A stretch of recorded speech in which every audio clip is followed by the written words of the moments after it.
So, welcome to One Heart, One Mind Center for Spiritual Living. And I'd like to welcome Andrea, Lane, and Billy and invite them to kick us off with some music. Good morning. Welcome. Thank you. Good morning, and thanks so much for having us. I'm Andrea, and this is Billy. We're going to start off with a Ricky Byers song. Can you hear it? You can hear everything? Yep. Yeah. Right. I got up this morning singing, God is so good. I got up this morning singing, God is so good. I got up this morning singing, God is so good.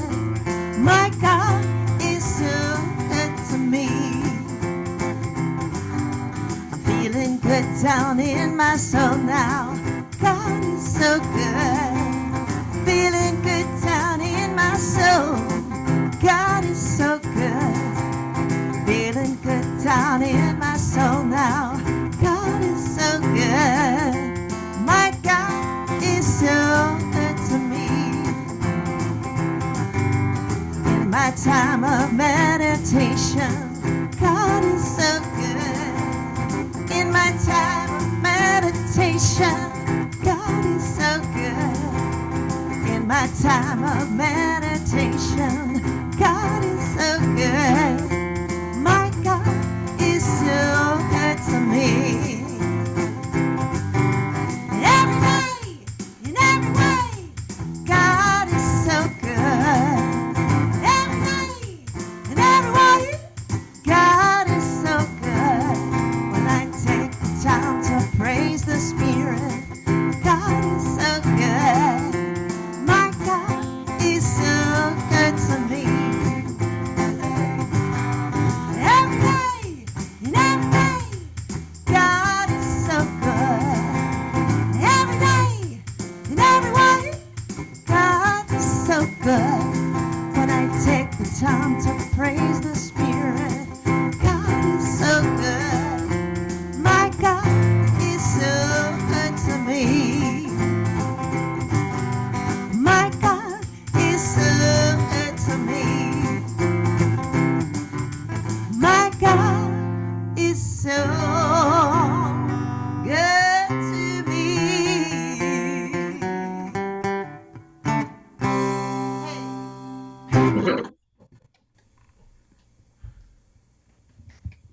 Woo! Yeah, that warmed us up. Thank you for that. Love it. Love it.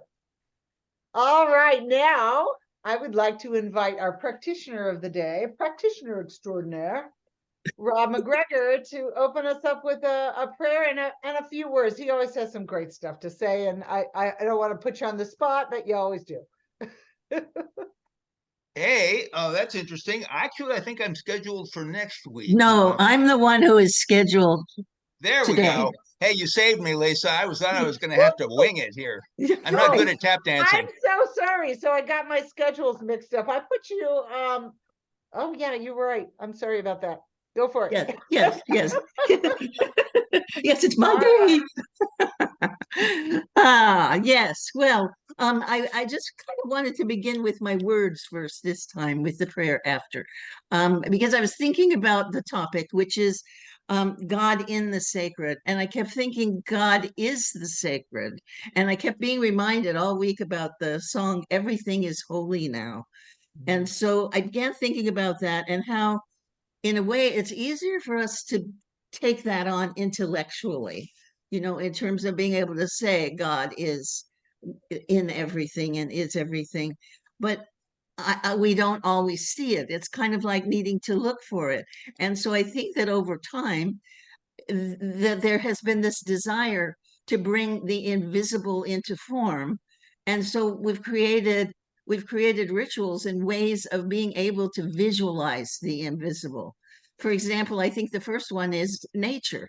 It's like we know it's sacred when we're in it.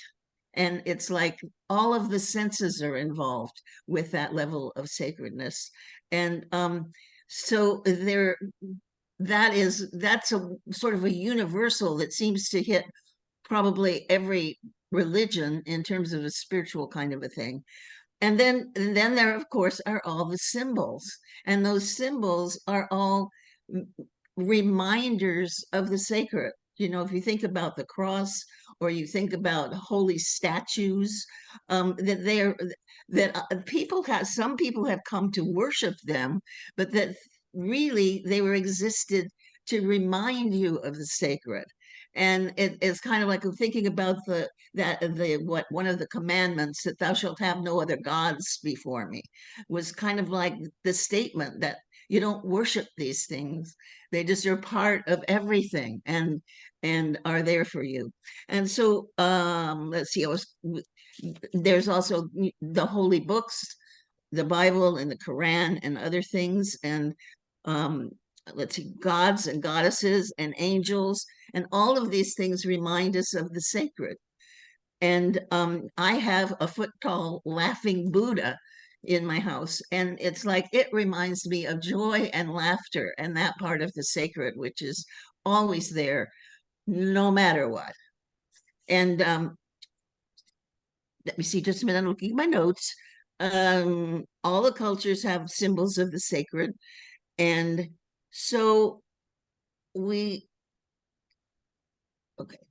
So anyway, we all want to seek for the sacred, and um, and sometimes my way is a little weird, as most of you know, but this is Veterans Day weekend, and I happen to be watching on television this thing that happens annually. It's called the Tattoo something or other, but it's a gathering of military bands. And there were in this was 2022, and there were 5 military bands. England, the United States, Scotland, Jordan, and Britain. Or anyway, I can't remember them all, but I remember I was just really impressed with having the Jordanian band there, all in their uniform, and 2 women with hijabs playing the bagpipes. And it's like the whole thing was such an example of pomp and circumstance, and patriotism for all these different countries, that it reminded me of that other side, particularly now with everything that is going on in the world, being reminded that that isn't all there is in the world, that and also that when we condemn soldiers, for example, we forget that they are protecting us, and that they are the way that they are doing it for a country is generally with a lot of discipline, and with unity, with really putting aside their individualness, in the sense of pulling together for something, to do something good for other people in their heads, if that's their calling.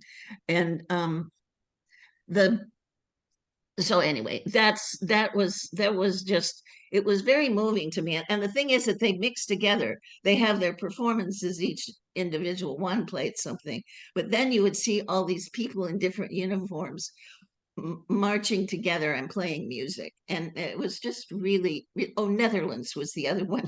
Netherlands has the only bike cavalry marching band in the world, and it was created in World War I. And so at any rate, that was another piece of it. But just seeing all of them marching together in that unified thing was, I felt spirit all over the place watching that. So anyway, that's um it seemed important to me, in, as I say, in this time of violence and ugliness, to watch that discipline and unity. And so from that space, I want to go into an opening prayer. So if we could kind of take a nice centering breath and recognize there is one spirit the Father, Mother God that is everywhere present and therefore is with us right here and now. And we are one with the Spirit, therefore united with one another and all of the family of man, each an individual expression of the divine. And so I speak my word for the power and presence of love that lives even now in the most of all appearance of conflict and violence. I'm grateful to know that as we can each hold the light for our brothers and sisters, we can raise the vibration that brings healing and peace to all. And I'm so grateful to know the truth of spirit. And so I release my word into the law by saying, and so it is. Oh, it is. All right. Oh, that was beautiful, Lisa. And I love your stories. I love that a visual of people coming together, of that inclusion for all, that we're all a part of the sacred. Yeah. And so I'm going to invite Andrea and Billy to share another piece of music with us. Thank you. Another Ricky Byers song.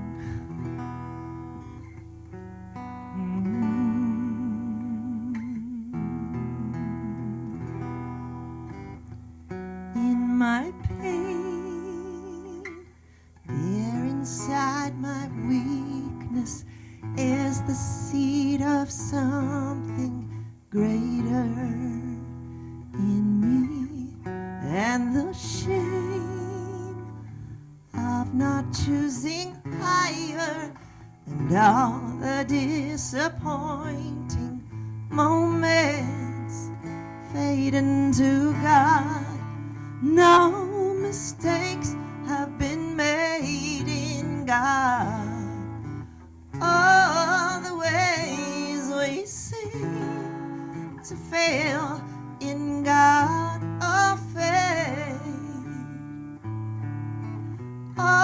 fades into God.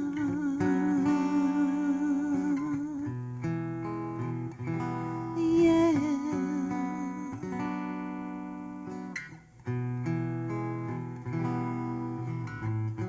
No choice, a prisoner of anguish in a jail of I'm so lonely, a jail of all is lost, but the stars are shining to remind us a seed will need the darkness to change into new life. No mistakes have been made in God. All the ways we seem to fail in God are fades into God. Yeah.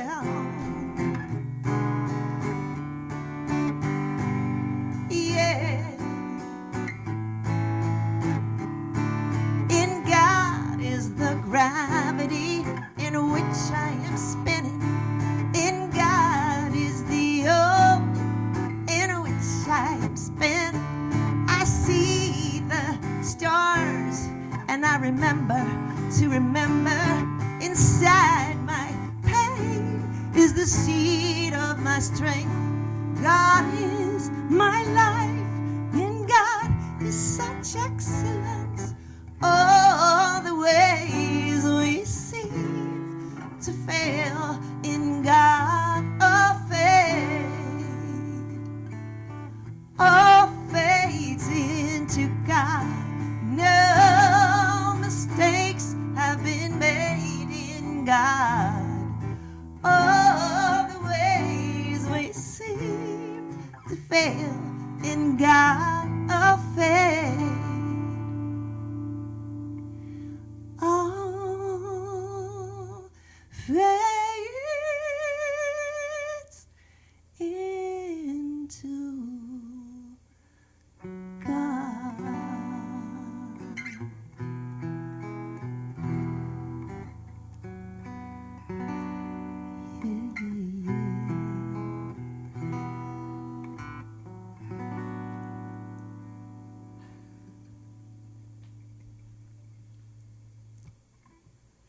Thank you.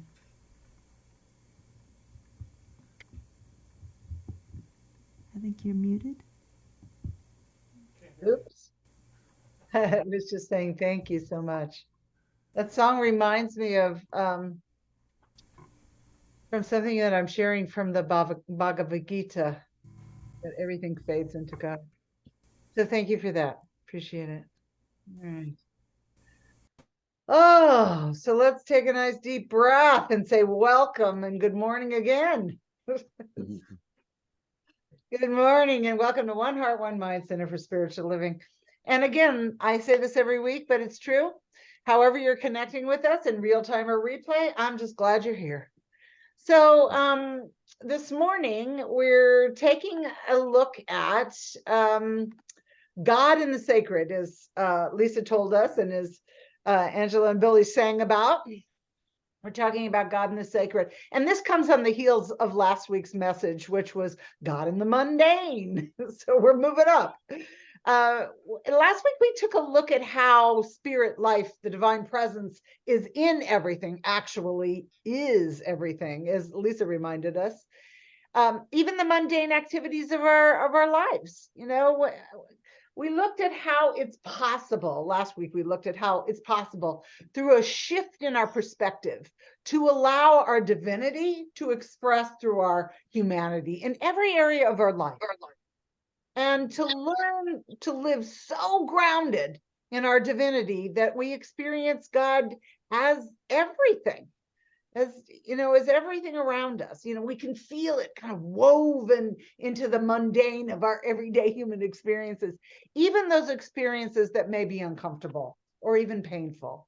We can cultivate a balance between our humanness and our divinity and honor the entire human process, the entire journey from birth to death and everything in between. We can see God in all things by looking at God in the sacred. So dictionary.com, I always like to get my definitions clear, defines sacred as something that is made holy by association with divinity or divine things. Something that is made holy by association with divinity or divine things. And it's important to note that in the science of mind philosophy, we teach that everything, not some things, but everything is an expression of God. So in essence, everything is associated with divinity or divine things. Our Declaration of Principles, written by our founder, Ernest Holmes, says that there is one self-existent cause which manifests itself through all creation. So it's all God, which means that anything and everything can be experienced as sacred if we ascribe that meaning to it, which Lisa alluded to earlier. And sometimes when I think of seeing God in all things, I'm reminded of the Hindu sacred text, the Bhagavad Gita, which translates to the Song of God. The Gita is essentially an epic dialogue between Prince Arjuna and his charioteer, who turns out to be the god Krishna. And it begins just as Arjuna is about to go to battle. He's standing in his chariot on the precipice, and the people that he's going to battle with are his cousins. And so it sort of sets the stage for this long and beautiful conversation with Krishna. And at one point, Arjuna asks Krishna to allow him to see who he, Krishna, God, really is, to see the entirety of God, to see God as God sees. And Krishna grants his request, and Arjuna sees God in all of its physical and human manifestations. And then, as the text reads, all of the physical forms begin to disappear into Krishna. It all fades into God, as Ricky Beyer said. Everything merges into God. Everything merges into, is contained within Krishna, which of course is simply the personification of God, Spirit, the all that is. What we humans love to personify these massive, unexplainable forces like God, the power of the wind, whatever, because personification lets us have a relationship with it. So however you refer to that presence in this particular text, it's Krishna. And there's a passage that I find particularly beautiful. I was going to read it to you. And it's where Krishna says to Arjuna, "Behold, Arjuna, a million divine forms with a variety of color and shapes. Behold the gods of the natural world and many more wonders never revealed before. Behold the entire cosmos turning into my body and other things you desire to see, turning into my body." It all fades into God. In essence, everything's God. And this is a running theme throughout almost all spiritual traditions. Ernest Holmes, again, our founder, called all of creation the body of God. And he wrote that all is divine, that nature herself is the body of God. And when we see everything as God, we tend to treat it with care and respect and dignity and act as if it is sacred to us. And it's pretty easy to be tempted to see the physical world, the world of form, the world of appearances as the ultimate reality. It sounds and looks and tastes and smells pretty darn real. But it is only the world of appearances. It is not first cause. It is not causal. Metaphysics tells us that the world of form is thought forms appearing real. Thought forms, points of view, beliefs, superstitions that have, through the power of creative law, which is always active, demonstrated into physical form and experience. And a common question that comes up in metaphysics is, if God is all there is, then why do we see so much turmoil and injustice and suffering in the world? Clearly, these things are not God ordained. And that's true. Science of mind, metaphysics, teaches that there is only one power and presence, one cause, and that is God. Whatever name you call that by. However, God expresses through us at the level of our belief, of our thought, of our feeling, and what we hold in our individual subjective minds. That's Metaphysics 101. What we hold at our point of consciousness demonstrates through us and expresses at that level. So if we're thinking, feeling, and being at the level of fear, lack or disease or otherness or separation, then that's what's going to demonstrate in our lives. If we hold on to any thought long enough, it will produce some kind of experience. It will express the nature of the thought and the nature of the feeling, just like a seed produces the nature of the seed. A carrot seed produces a carrot. An apple seed produces a tree that produces apples. This is true on individual level, at our level of consciousness, our individualized level of consciousness. And it's also true on a collective level. So Ernest Holmes called it race consciousness. He really meant human race consciousness. We're all thinking into the same mind. But these expressions of fear aren't real. They're not eternal aspects of God life. They're just a part of the human experience, part of the human journey. And they can actually help us to navigate to a deeper and greater knowing of who we are in God, who we are. We all fade into God, who we are in God, in this divine presence, in our oneness. And knowing who we are, consciously living our divinity through our humanity, helps us experience the sacred in everything that we encounter in our daily lives. Ernest Holmes said that, what did he say? He said, "There's not a day in my life that goes by that I do not take the time to unify myself in consciousness with big things." And I'm assuming he means that the nature, the infinite nature of the divine. When we're able to move past the surface of things, just the appearance of things, we begin to see the sacred infused into every aspect of our lives. I've been thinking a lot about grace lately. And the reason is that it popped into my meditations a few times, just that idea, the concept of grace. And it's kind of been a difficult one for me to kind of wrap my head around. But lately, I feel as if I've been living in the midst of grace.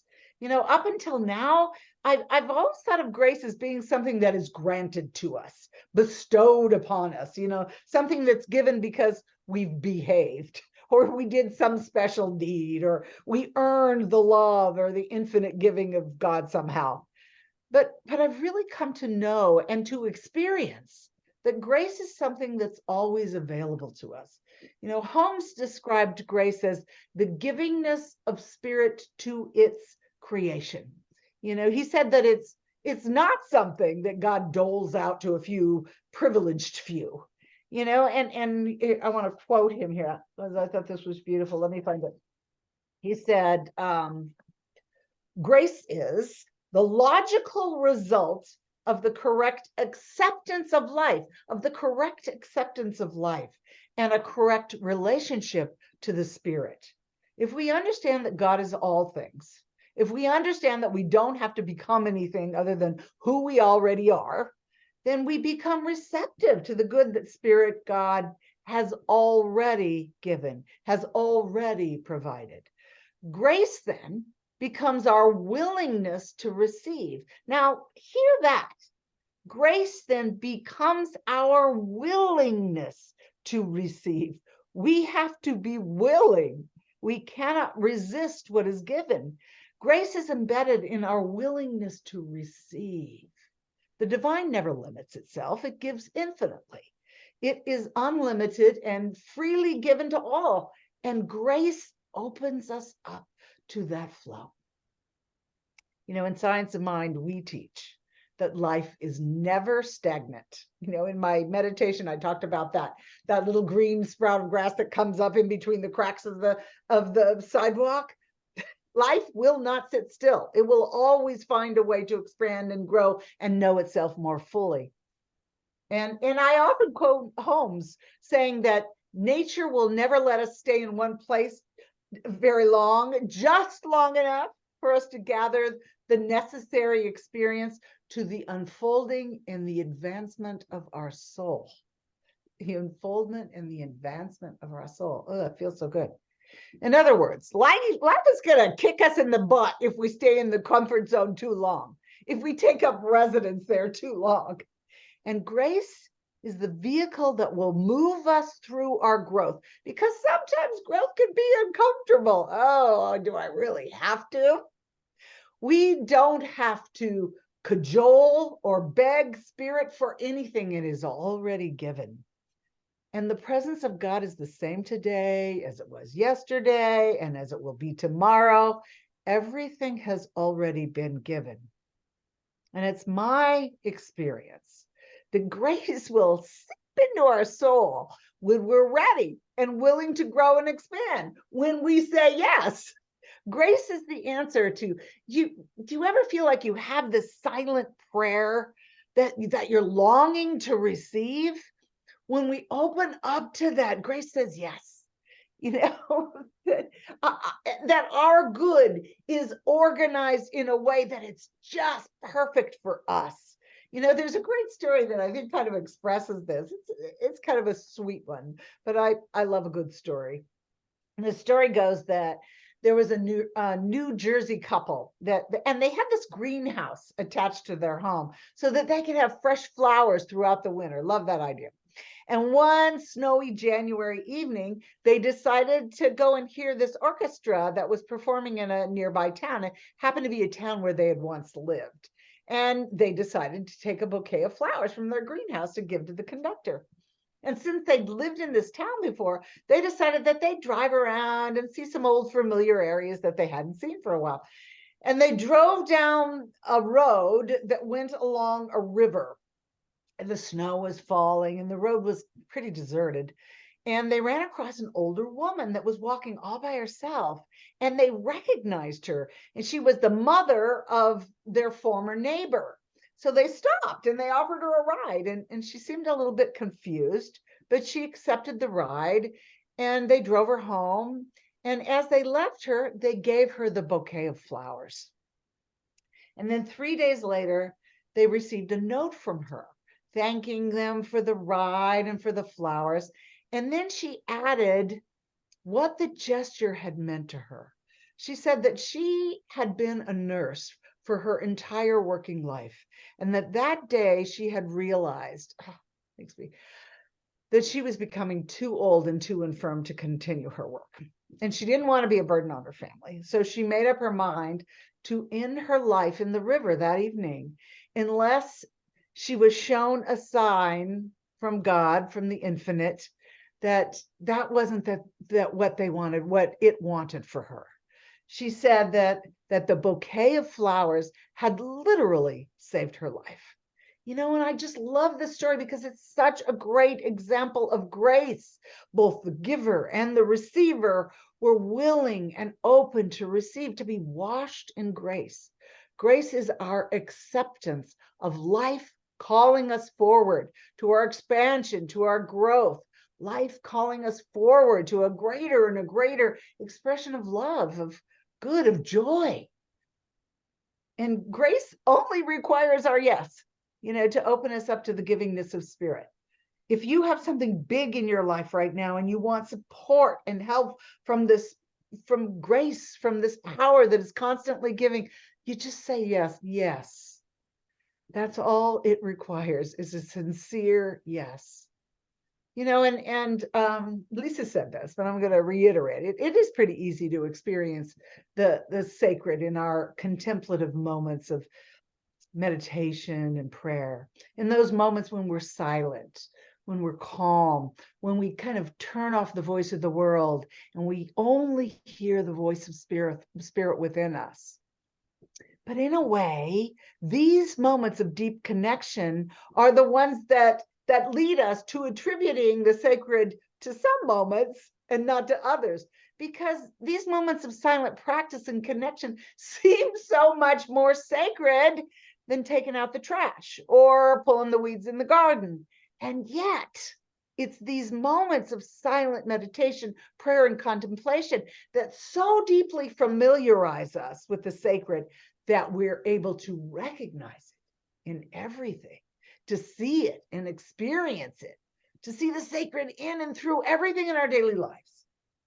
Our quiet moments of connection keep our yes alive. I know you're there. I know that this power is there. These are the moments that open us up to receive. Now, I know I've told this story before, but I think it's worth repeating because it's my personal experience of receiving grace.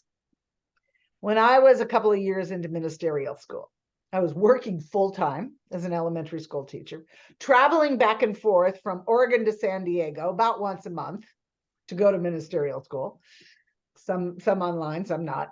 And I was supporting Grants Pass Center for Spiritual Living, scheduling all the speakers, speaking myself once a month. And honestly, I was exhausted.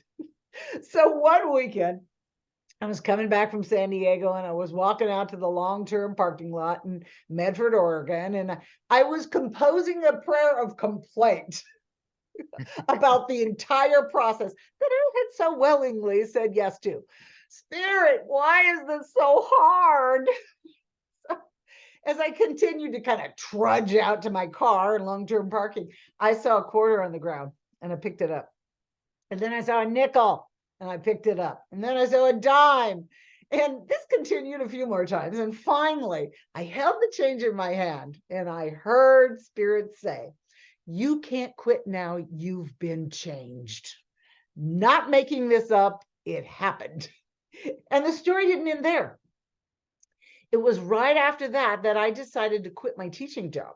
I mustered up all my courage and I went in and I told my principal that I wasn't going to renew my contract, that I was going to pour myself into ministry, but that I'd still like to substitute teach and, keep my finger in the game. And he paused and he said, "Oh, well, how would you like to have a job share?" Apparently, there was another teacher who had small children and she didn't want to work full time. And we ended up being teaching partners and very good friends for 6 years. And it was all because I said yes. I said, yes, this is what I'm called to do. This is what I wanted to do. And Spirit flooded in with grace and gave it to me exactly in the way that was perfect for me. That's how Spirit works.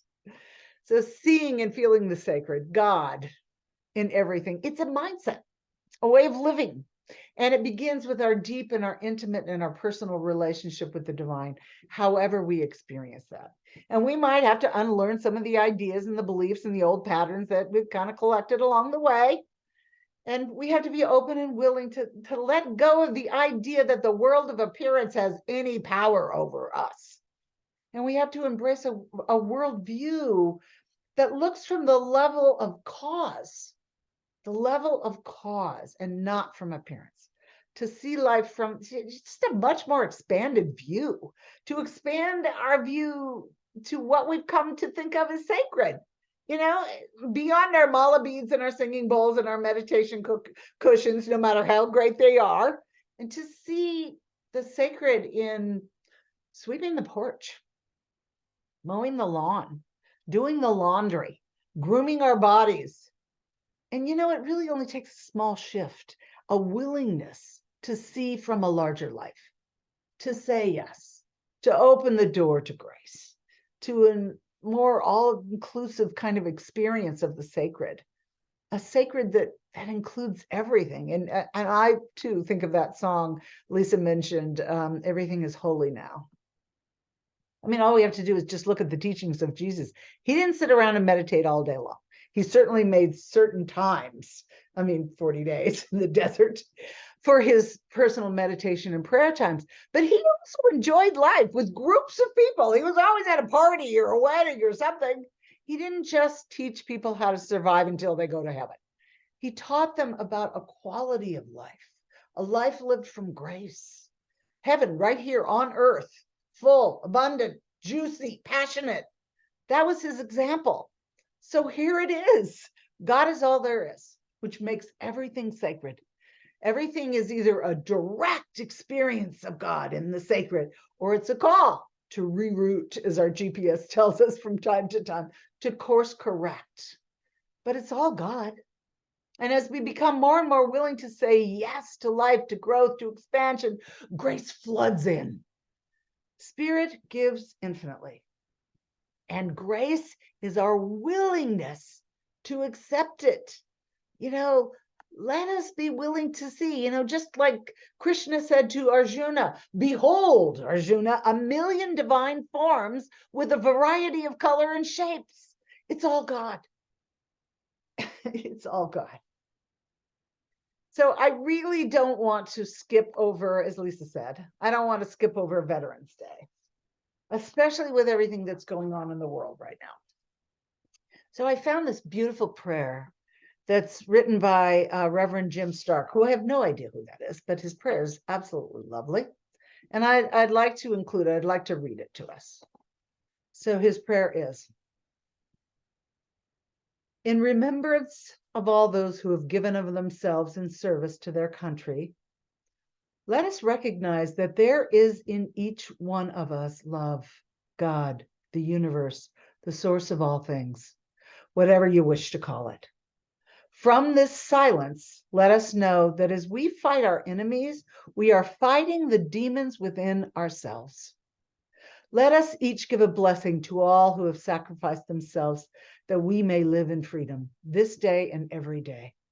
From this place of love, let us find the commonalities between individuals, parties, socioeconomic groups, cultures, races, lifestyle choices, religions, and nations, in order that we might love each other unconditionally and begin a dialogue that allows us to celebrate our diversity and respect our fellow human beings.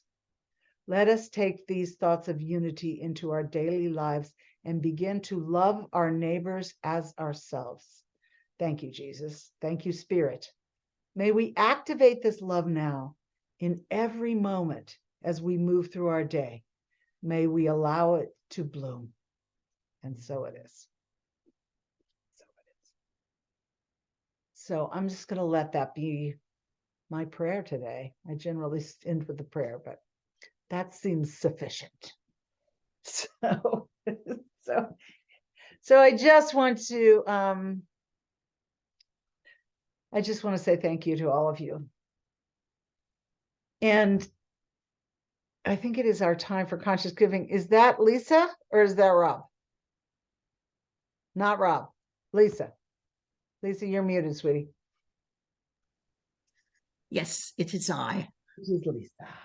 All right. So I do have the little thing that tells you where you can give. Oops. Okay. Let's see. I've got the wrong one, but I think I can switch it. There it is. Right. Okay. Oh, here.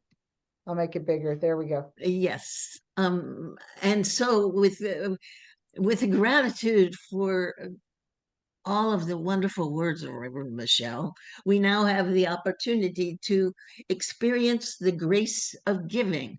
And so the ways that you can do that is by mailing to One Heart, One Mind, CSL at 1637 East Valley Parkway, number 2035, Escondido, California, 92027. I give that to people who may be just listening. And the other way is by Venmo and if you use Venmo, then you would give it to Venmo at the OHOM Center. And I so, think my name pops up there, but it does say OHOM Center. yes. And I think Michelle's name is on there too. Yeah, but it goes right into our centers. Yes. Yes. Okay. And so here is our affirmation. All right. So we could say together, everything flows from the nature of God's good. We receive from this flow. We give from this flow. We give in gratitude and in love. We have faith in the infinite giving nature of spirit. And so it is. That's how it is. Thanks, Lisa. And Ivana's going to fill us in with some announcements. Yes. Monday evening prayer group. You can join us on Zoom from 6 to 6:20 as we pray together silently for our center and for world peace. And this week on Tuesday, we will not be having our spiritual learning circle. And that's so that people are free to, and our Reverend Michelle also, so that you're free to attend the interfaith Thanksgiving service. And we will then discuss next week, we'll discuss chapter 8 of Mary O'Leary's book on that would be November 21st, I think. Yeah, no, it is. It's the 21st. Okay. And I don't remember what the chapter is, but it's chapter 8. Chapter 8, yeah. Oh, I think I wrote it down here. No, I didn't either. So sorry. Morning prayer circle is hosted by Raylene Clark, and it's Wednesday at 10 o'clock on Zoom. And you can get if you need the Zoom numbers, you can get them right on our what am I trying to say? The right e-newsletter. Yeah. Thank you. Or, if you can't find it, you can always just pop me a text and I'll send it to you if you Right. And then a reminder, don't forget about unexpected income. I won $8 this week in bingo. So you won't have any unexpected income if you don't expect it. So, and that's it for me. I don't know. I see that Abigail's online. Abigail, do you want to say anything about the Thanksgiving service on Tuesday? I'm looking forward to it. Yes. Yes, I would. Yes, and thank you, Michelle, for popping that into the newsletter all the time. We are having a fabulous interfaith Thanksgiving service this Tuesday, 7 to 9, because that includes a half an hour of refreshments. Plus, during the freshman time, we're going to have cultural dances and cultural singing. That because the dances can't get into the service area, so they have a stage in their refreshment they call cultural hall. And the address is on the Thanksgiving flyer because I don't have it in front of me, but it's in Escondido. And it should be just a fabulous program with speakers from a variety of different religions, and also not just point people, but it's going to be people from Escondido and their interfaith group as well. So we have it's really wonderful. And you know what I can do? I can send Michelle, she may have it, but I'll send it again. The updated inside file. program, so you can see what we are actually having, who we're having. I'm waiting until this week to send it to people, but anyway, I hope you all can be there. We look forward to it. We're going to have some pre service activities for the attendees. As you walk in, there will be a table where there'll be leaves, paper leaves, not real leaves, where you can write down what you are grateful for. And these leaves will be taken and put into the cultural hall after the service on the tables where you'll have your refreshments. So it'll be a lovely decoration. Plus, we're going to have a world globe flat. It's going to be on a board, and you'll come by, and the idea is we're all immigrants. We've all come, our ancestors came from somewhere. And so you'll be able to take some push pins and put a pin on the country that you know of, that your grandparents, great grandparents, great, you know, where you came from. So it's a beautiful visual of how we are all globally connected here in this service. So we come from everywhere, and yet right here in that time, we're all together. And it still shows, I think it's a real beautiful visual of the idea that we are all connected. Yeah. And we all came together, and we are all connected. So that's what's happening. We've got music, got speakers.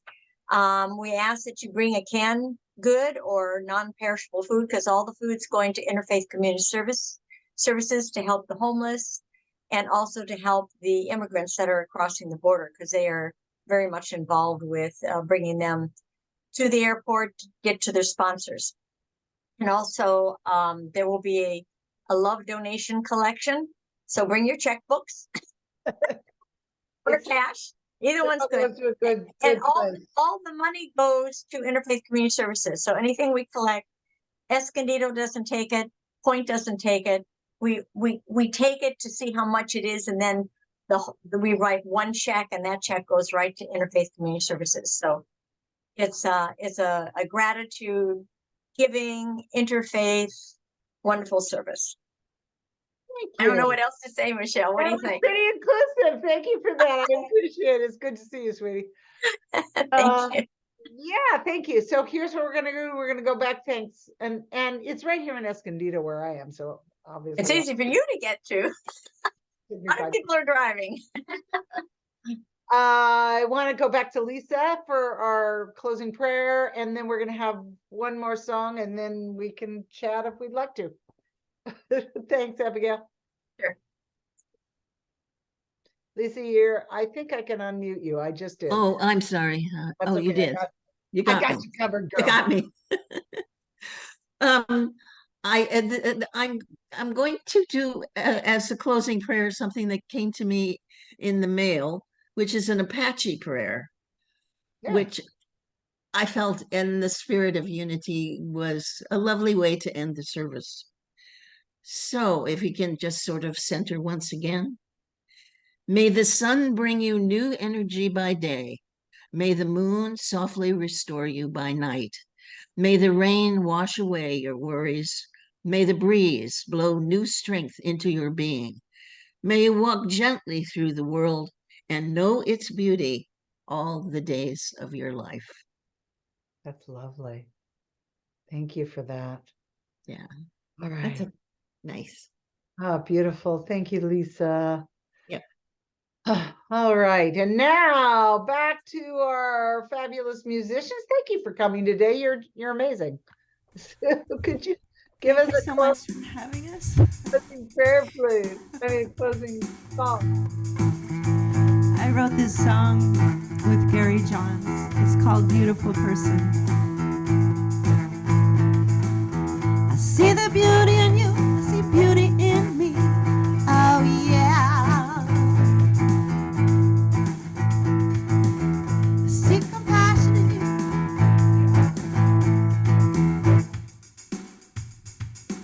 There we go. There we go. Sounds. Live sound. There we go. Hey. It's so good. We can start again.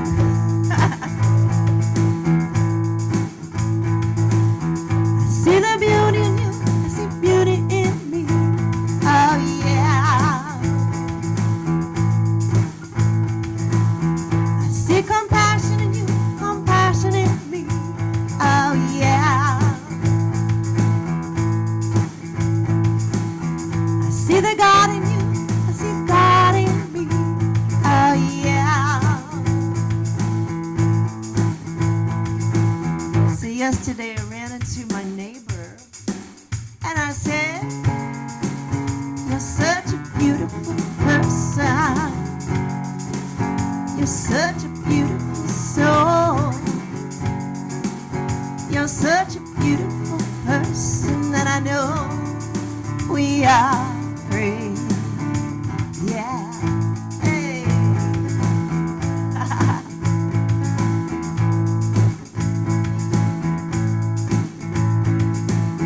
I see the kindness in you. I see kindness in me.